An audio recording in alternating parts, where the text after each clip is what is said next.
Okay, hula hoop exercise. Ano yung pinaka malakas sa lahat kung nagawa ko today. At i-practice kung may maigo pa. Side by side, wala. Okay, go. Kaya. Ito ang pinakamalakas sa exercise ko. Aba, syempre magpasiksit pag mag-exercise, so di magpa-losyang. Diba? Alam mo, humarap tayo sa kamera na losyang. Love our body. Kaya wala ibang nagmahal. Sana marami natututo dyan. Yung iba kasi ay depende sa yung suggestions sa ibang tao. Di sila maka-decide sa sarili nila. So, I don't need suggestion from others. Wala akong makadepende sa ibang tao. Kay yun pa, nakita ang hala. Ang uban,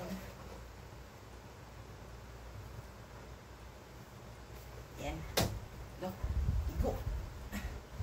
Ang uban ay nakadepende sa uban. Ako never. Kay kibalo ko na nakibalo ko na sa karon nakibalo ko na no one is your friend. Atong una akala ko meron, wala. Atong una kay I was assuming na he was my friend, my family, my best. Pero panahon sa kanabang naglisod ka, siya pa yung unang down ka sa as in gumagapang ka sa sahig. That's why matoy man akong pinaka the best na experience sa bilang as kakilala. Kaya ngayon I better go alone kasi naramdaman ko yung masaya ako at saka peace of mind.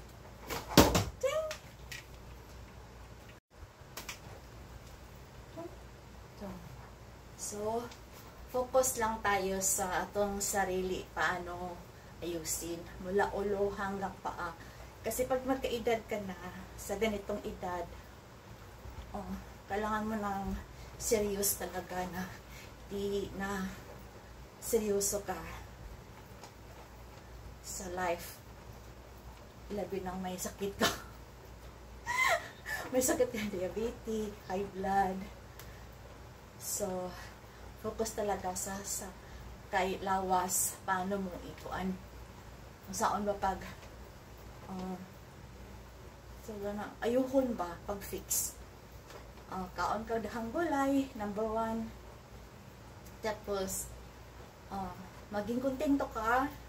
Kasi wala nang talagang kakontentuhan yung life.